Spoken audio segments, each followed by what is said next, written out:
Yeah, what is the point? I mean, the world is a smorgasbord. Mm-hmm. Try different things out. Yeah.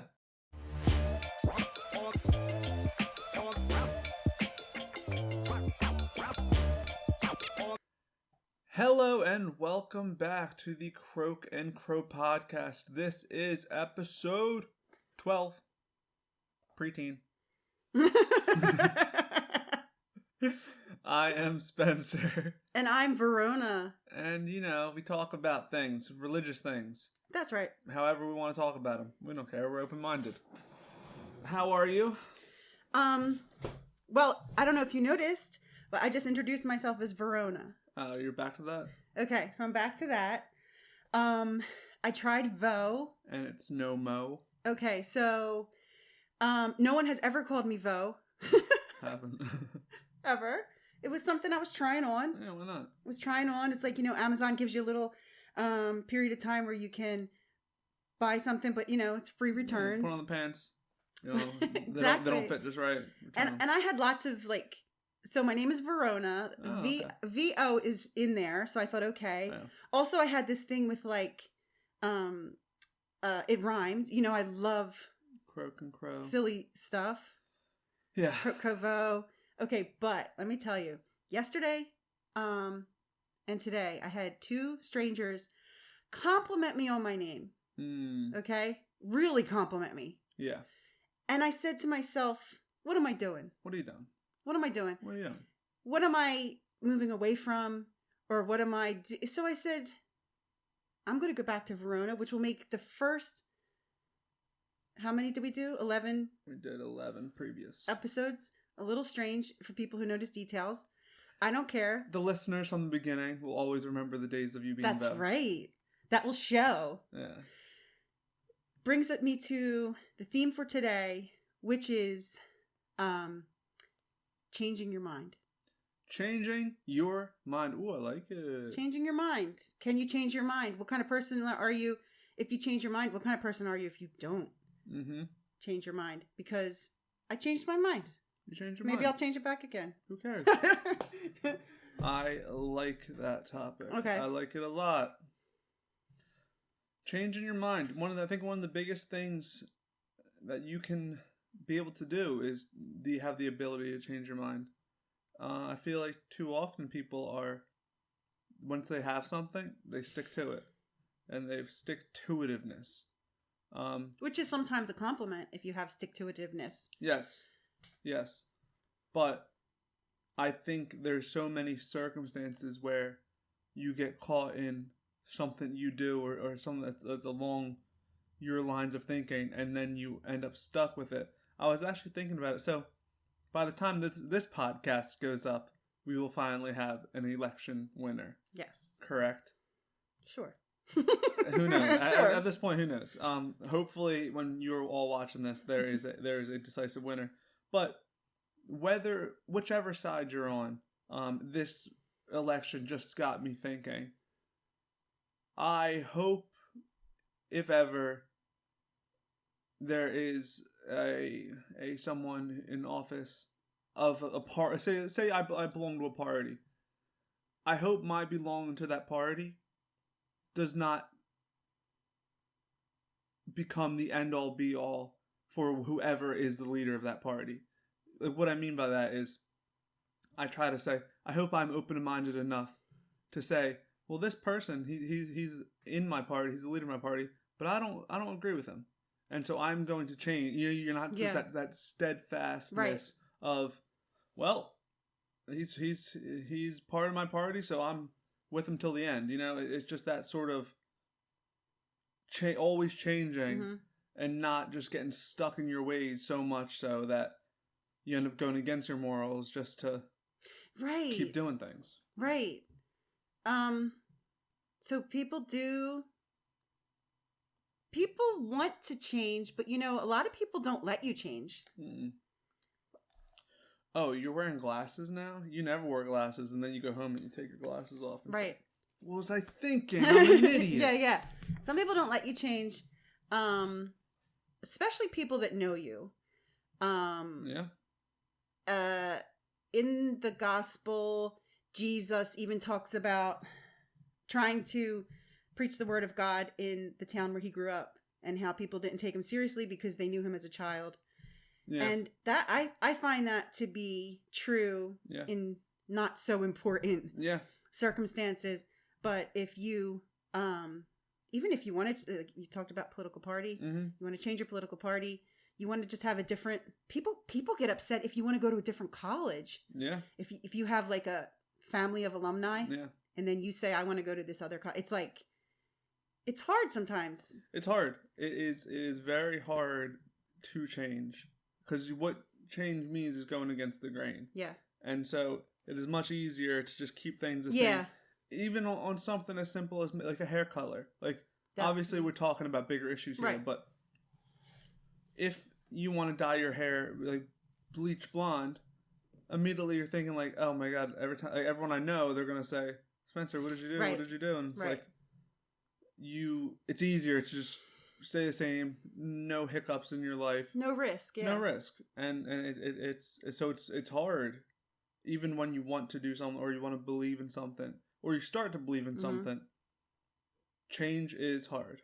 It's hard, and you just have to take your lumps, okay? Because the one thing too that happens is a lot of times you change.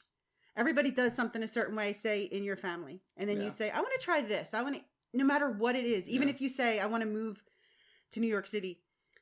The problem happens when the person goes to New York City. This is this is an example. Fill in the blanks, right? They go to New York City. It doesn't work out. Yeah. It could be terrible where they got mugged. Or it could just be they ran out of money. Or it could just be they hate the climate. Who cares? They come back. The bad part is when people say, told you so. Yeah. Or, oh, figures, or you should have listened to me. Why? Yeah. Let people change. Let them try the blonde hair, and then they hate dealing with the roots. Yeah. Just, And because for other people, like, I feel like people are sometimes pessimistic and they're trying to bring people down. How many times negatively have you heard, you've changed? Yeah. Like, if you have a different personality, like your work, you've changed in your own life, whatever be the basis. And then you'll see someone and it's like, oh, you've changed, and then you take it as an insult, and you're it's good. Like, it shouldn't be an insult, right? Like, why is it never you've changed, and then you're complimented by it, and it's like, I've sort of upgraded. I've leveled up through life. Yeah, I've changed. Yeah, I love it. Like, I'm a Taurus. That's what I was thinking. Yeah, I don't like change, but in a grand sense of, I feel like I'm always evolving. Yeah. In that change, like, I have always been happy with myself, but I am not the same person I was in middle school. That middle school person is not the same person who was in high school. Not the same person who was in college. Not the same person now. Mm-hmm. And I think, it's not a great thing to get stuck. So you can enjoy it. I'm not saying, thank God I got out of high school. That was the worst. I loved high school. Mm-hmm. But would I go back now? No, I've changed so much since then. Mm-hmm. I have new beliefs. I have new, ways I dress, way I talk. And it's good to change. And you should always be working on evolve. What's the point of staying stagnant? Why? Yeah, what is the point? I mean, the world is a smorgasbord. Mm-hmm. Try different things out. Yeah. And if you look at nature, right now it's autumn. Yeah. What are we looking at? We're looking at leaves just changing before our eyes. Yeah. And it's scary if you didn't know spring. Yeah. You'd say, my tree is dying. Oh my God, it used to be so beautiful. Yeah. It's green, and you wouldn't even be able to enjoy the beauty. Who doesn't love, especially Pennsylvania, where we live, who doesn't love the beautiful orange and yellow period? Yeah. If you didn't know there'd be spring, you wouldn't be able to enjoy that beautiful period because you would just see them turning brown and brittle and breaking off. Yeah. So is nature literally giving us, an assurance that change is good? Yeah, well, it is good, but it is hard, and I'll get into me being a Taurus in a bit, but I struggle with change. But one thing I think that I can do is, which a lot of people can't, it's like, a lot of people, they always say, you don't know these are the good old days, you don't know that these are the good days until after they happen. Yeah. I'm pretty good at knowing, really thoroughly enjoying the moment I'm in. Yeah, that's living in the present. And it makes it hard to change, but I know change is good. So, for example, when I was a senior in high school, everyone around me was saying, "Oh, I can't wait to get out of here. I can't wait to get out of here." And I was not like that. I was like, "Get out of here. This is great. Like, I have a big group of friends. School's easy. This is fun." I'm like, "What are you guys rushing to? You guys are rushing to nothing." And I had a whole scheme where everyone in my class would get held back and we would just get another year. And so in that problem, it's sort of like the two things are against each other. Mm-hmm. So I enjoy the moments I'm in, but then I want to stay in them. Mm-hmm. And I'm right in the sense of enjoying the moment you're in. Like, a lot of my friends were a grade above me, and so they graduated, and it's all the same people who said I can't wait to get out of high school and stuff. And now they're in college, different set of responsibilities. And they're like, "Oh, I miss high school. Like, it was so fun." I'm like, "I was telling you that last year when you were rushing." But then I do leave high school and I start a next chapter that I love even more. Mm-hmm. And then I look back and it's like, yeah, those times were great, but it's good to move on. Same thing happened with college. Like, everyone was rushing to get out. Yeah. And I'm like, where are you going? To work? Right. To the working man's world? What are you rushing for? Enjoy the time you're in. So I think it's a combination. Change, like, enjoy the time you're in, but don't be afraid of change. Like, no. And so that's what I say about that. Yeah, I am a Pisces, so I think we might be polar opposites because Pisces are all about fluidity and I have an actual problem with doing the same thing over and over again, like to a fault. Yeah. Like, I'll stop doing something just because I've done it too many times, but even though it was working. You're a Taurus, so you don't like change. You like dollars. Were you thinking of that one? Yeah. For a while? Yeah. When you first said it. Okay. Okay. Who is, I don't even say the one person because he's not a person, but that never changes. God. So I guess that, again, would make us feel okay because we're not God. So we would always be changing. We're not God. And guess what? If you aren't planning on changing all through your life, then what's the point of a 90-year life? We should all be dying at 20. And it's like, oh, well, you've made all your decisions then. Like, I don't plan on being the same person I am now till 30. Like, even the same beliefs, the same ways of thinking. I plan on using my whole life changing and adapting and molding into who I'm going to become. Now, you're talking about positive changes. What about, I don't want to say negative change, but like, how many times can we screw up and then ask for renewal from God? Every time. So it's not just because, like, yours sounds optimal, right? You're just on this trajectory. That's all I know. Of just upward trajectory. But, I think mine would be more like loop-de-loops of like, yeah, loop-de-loops of regret, maybe. Yeah. Not that bad, but how many times before God says, like, what are you doing, girl? Well, no, yeah. Once again, in that loop-de-loop pattern, like, we're on Earth to make mistakes, to change. And I think change, upward trajectory is easy, right? Like, but to change, to make mistakes and then change from that is more powerful in my mind than just, I was good and now I'm better and now I'm the best. It's like, I messed up and I noticed that. I understood I need to change. And you do, like, there's this guy who I saw speak. He was a neo-Nazi, and he came to the church that I was at to speak, and so he was raised in a very white town, and like a racist, and so he be just out of like where his surroundings, his environment, his community, he became a neo-Nazi. He got tattoos, shaved his head.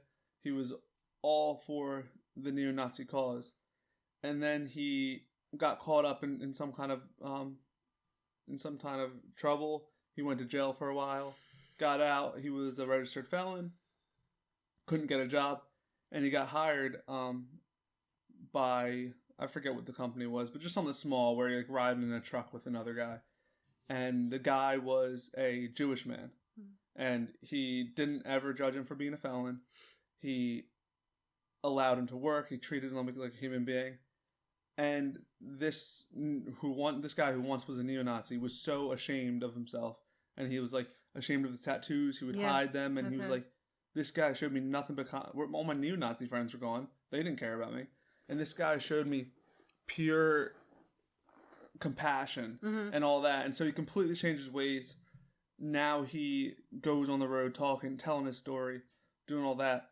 But I think that man had a more impactful life than someone who just, I was born a good life. I lived a good life. Yeah. It's because scar tissue is stronger than your regular skin, right? Like that change was much harder than being in a good circumstance where you're raised to do good and you only do good. Is he for himself made that internal change and said, he admitted to himself, I was wrong before, and now then work towards it. And I think that is rewarded by God. It is that, because God, he's a forgiving God. When someone genuinely changes, he's never you'd love to see growth. You know, I always think of God as a parent, or a gardener. Who wouldn't want to see growth of something that they loved? Yeah. I think you said the other day that but how great to be tested and come through it instead of just not being tested. Exactly. He will have had, made choices, whereas another person who never was exposed to anything negative might mindlessly just be a Christian. Yeah, it's just like, oh, this is just or a Jew. You said the guy was Jewish. Yeah. So there.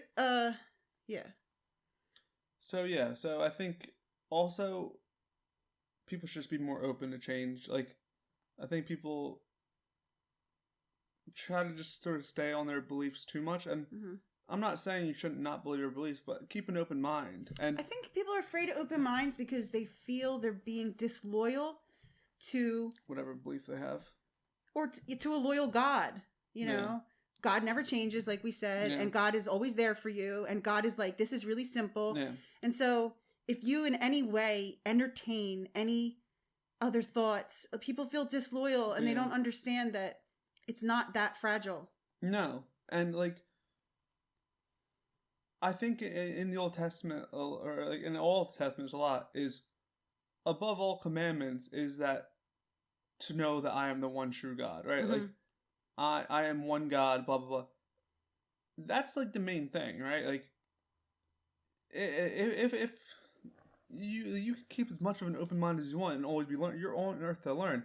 If you always just keep God in your corner, like, I faithfully believe in God, and now on earth I'm going to learn and change my views on a lot of earthly things, but you don't need to be afraid. Like, no, we're on earth to learn. Like I said, what's the point of earth if it's like, okay, I believe in God, I'm done. It's like, right. The whole point is to live a meaningful life of learning. And when people say, like, change my mind, I find too many times they're not listening to you, and they're waiting for their turn. Yeah. So it's like, I believe this, change my mind. And then the person will, say, well, blah, how about this? Or how about that? How about this? And you just come back at them like, wrong. And it's like, just listen to them. Yeah. And consider it. I think a big thing about changing yourself is to just not talk as, like, guess what? Show me you who knows it all. Right. Who has all the answers? I'd be surprised if anyone said me. But yet the problem is we're always preaching what we know and never really listening. That's a generalization, but you know what I mean. Yeah. You're never going to learn more than you already know until you start listening. And you start listening to other people, and then you can start learning new things. You like, there's so many of us on this earth who all have good knowledge, but yet everyone wants to stay in their own bubble and say, I know what I know, I don't want to hear what you know. And it's like, we should all be communicating, we should all be listening to each other, no matter what the beliefs. If you hear someone talking nonsense, listen to them. Yeah. And then you're going to learn maybe like what you don't believe in. Yeah. Like the problem is as soon as you hear something you don't really believe in your own head right then and there, you immediately attack. It becomes a debate. Yeah. Oh, this is my thought. And then you both are just, blowing hot air at each other. Yeah. We hate change, I think, people. Yeah. And I sometimes think that about aging. Mm-hmm. People hate aging so much. Yeah. And so I don't want to change. So I want my hair to look like it looked when I was 20. And I want my wrinkles to not reflect that I've lived here for this many years. Yeah. And, this lifted and that this isn't about plastic surgery, but it is obvious that this person is upset how their physical body is changing. Yeah. They're not happy. They need it to stay the same. Yeah. You need everything to stay the same. I need, what has always been to always be. And it won't. No. So like nature, you're working against nature by saying like, I'm going to tape the leaves onto my tree because I don't want them to fall off. It's exactly. Like, and people, it's like, it's pick and choose. Like if you go back, would you want the same wisdom that you had, the same ideas when you were 20? Right. No, you'd say, oh, 20-year-old me was a big old dummy. You didn't know what they were doing. I'm so wise now. But it's like, you put your value in the wrong thing. Right. You're not like, oh, yeah, these wrinkles represent age, but so does what's more important. That's wisdom, and that's all of the changes I've made since then. Yeah. And I've grown and I've learned. Yeah. There's something in the Bible talking about the best thing you could have as an older person is wisdom. Yeah. So definitely. And so I told you, I say the 23rd Psalm every day, and in it says, restoreth my soul. And that sounds like a great thing to say, maybe once in a long while, right? How many times do you need your soul restored? What is going on with the past 24 hours that you need it restored again? But yet, I say it every day, sometimes more than once a day. And it makes sense to me. But what do you think? Of restoreth my soul? Yeah, why am I restoring my soul every few hours? For asking for it to be restored every few hours. How is it not a continuous restoration? I think it's just sort of like a purifying, right? Like, just restore it to its pure form of not getting too... Because the soul is not earthly at all. It's like super spiritual, and it's like... Maybe it's like bombarded all the time or something. Exactly. Yeah. It's... Dust it off. Yeah. Shake it out. I don't know. Yeah, so that's what I'm saying. There's so much in the Bible that's renew, restore, replenish. Yeah. On and on it is. Probably every few Psalms is gonna talk about just the upkeep on your spiritual. And if you weren't changing, why would that have to be done? No. It would. But yeah. But people hate change. And you know who hated change? People who dealt with Jesus. Yeah, you're right. Think of that. That's the absolute. They were so highly hurt and offended that anyone was trying to change what they were doing. Yeah, and he came to change the narrative of what was going on, and he was killed for it. He was killed for starting this revolution, this change of what they considered so concrete and like, no, this is what we do. Stop it. What are you doing? Stop trying to change things. And then boom. Yeah, that's true. That's what that was about. It reminds me of so many things now that you said that, like giving people right to vote or allowing people into schools or whatever. And the term you hear so much, and I feel that it's not a slippery slope. Mm-hmm. I feel people say that and act like it's an innocent thing to say, but it's not an innocent thing to say. They're trying to say, oh, I know you want this little change, but that's a slippery slope. Yeah. If we give that, this is going to happen. And that's not true. Mm-mm. And it's not nice. No. And it's just a way, it's just a different way of saying, I don't want to change. Yeah. Yeah. It's exactly what it is. It's like, don't even take one step towards change because who knows? We might change drastically. It's like, oh, God forbid. But yeah, it's just against human nature, I guess. It's just because it defeats that comfort. That oh, okay, everything's fine now. Don't rock the boat. Is what it feels like to some people. Is like, don't rock the boat. If it's broke, don't fix it. It's like, I think you should always be working on it. Yeah. Should you try to change other people? Should you try to change other people? Nah. I'm really against the. Yeah, because that kind of goes with yesterday's. Yeah, I'm kind of against pushing beliefs on other people. I think you should be there for other people, and you should lead by example.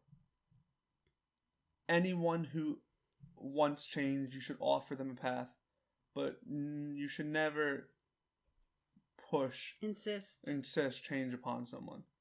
If someone's like, hey, Verona, you give good advice, what should I do? You can then point them into the direction you believe in, but shouldn't really go up to someone who's not asking and say, this is how you should live your life, this is how you should change. Yeah. And I think everything's about leading by example. Like, if you live a good life, then you can offer people your own experience and say, this is what I do for me. Mm-hmm. And then that person could take it and say, I don't want to do that, or I want not, this is what you should do. Right. Yeah. Like, yeah.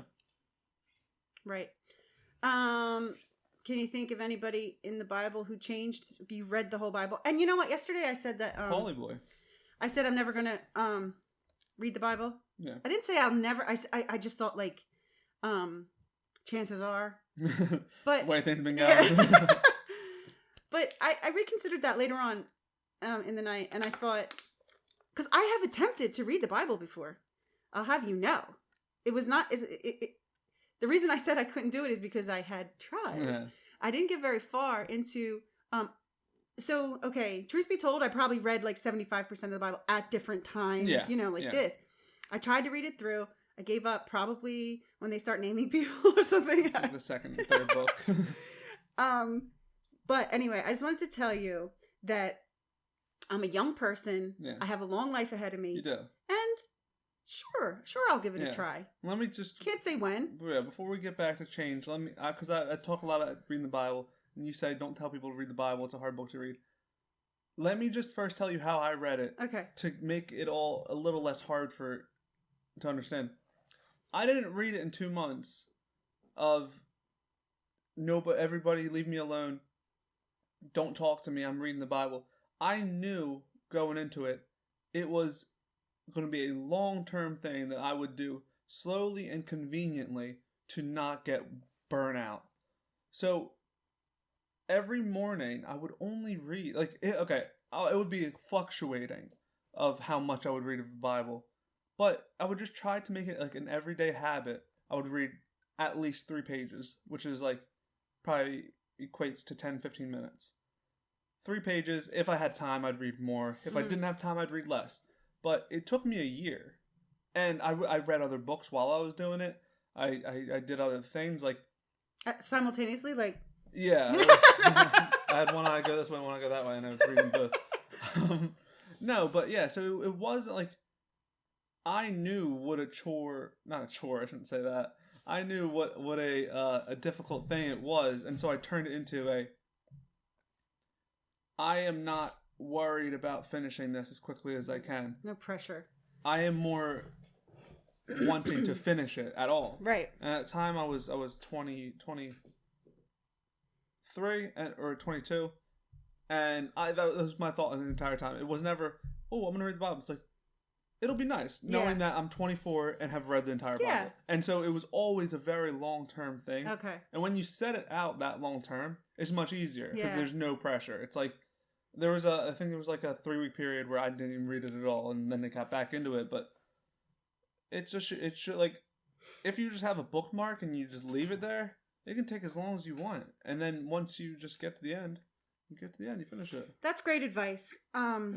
This is what, 1,000 some of the pages? You can do a page a year. In so many things in life, that helps, right? Chunking or just making a little Yeah.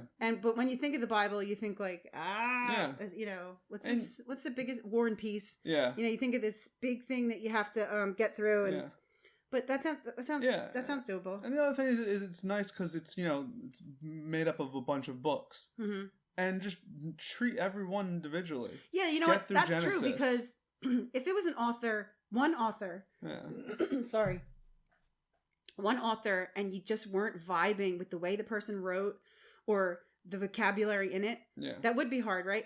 But I gotta stop saying right after every single thing.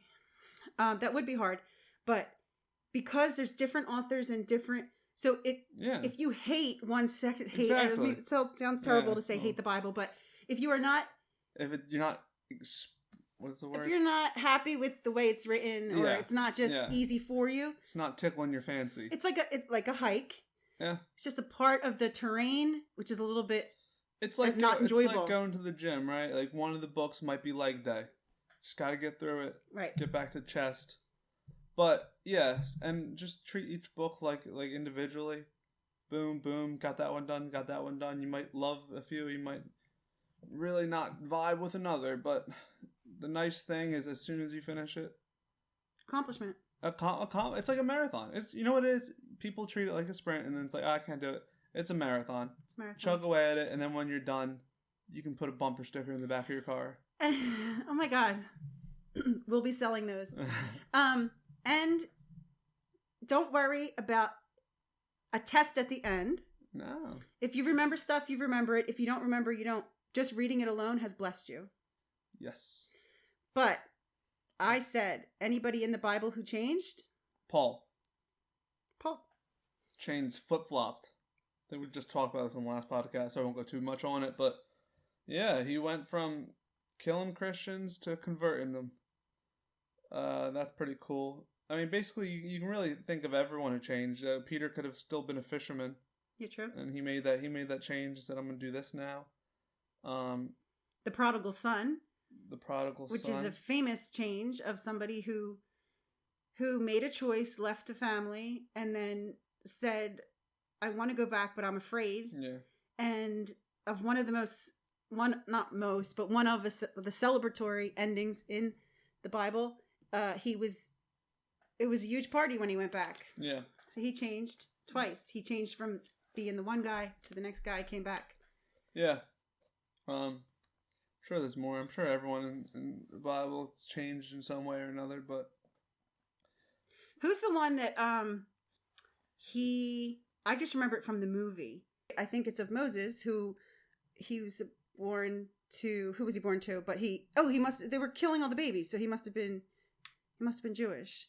And they put him in the basket, and he sailed down the river, and he ended up living in the palace, and he was part of the whatever the opposite was. Yeah. The Gentiles. Yeah. Then his brothers came to the thing. He realized. Am I mixing up all the stories? You're mixing up two stories. Should I restart? No, you okay.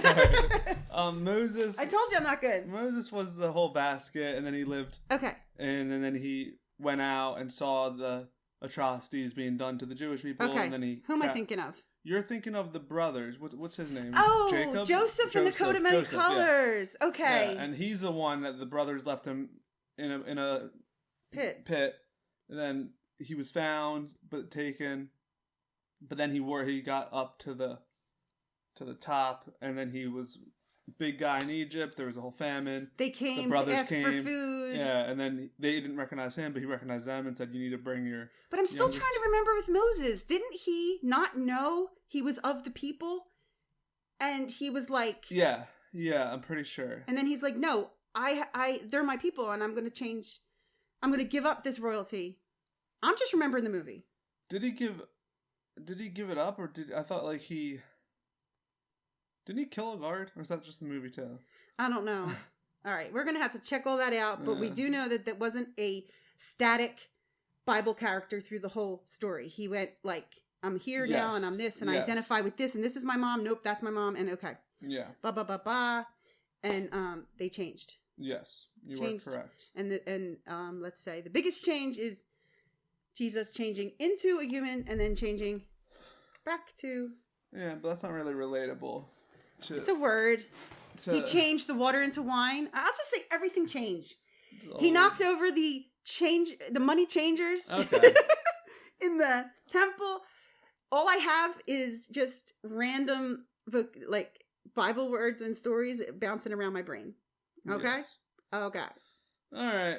So to wrap it up, change is good. It's scary, but it's good.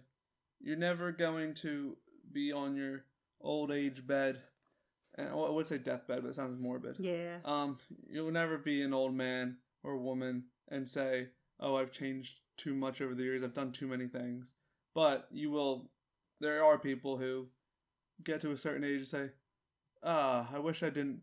I wish I moved to a different city. I wish I'd done this." So, although change is scary, it is often rewarding. Yeah. Both on mentally, like with ideas, and also physically with, your environment and the people you're around. So just change. Yeah. Especially if you feel uncomfortable. It's fun to change just as like, oh, hey, I'll try this, I'll try that. But if you're in some sort of box and you're like, something about it is uncomfortable to me. Yeah. Don't be afraid to change. No. Most things can be changed back. But even if it can't, you can then adapt and go a different road. But don't feel like a prisoner. You're a free spirit. You're put here to enjoy everything. God said it's all yours. Go ahead and, be free. So just feel free to change your socks. Change every day. Yeah, you should be changing every day. If nothing else, your socks. Right. I just cleaned it up for you a bit. Thank you. Yeah, I always need that.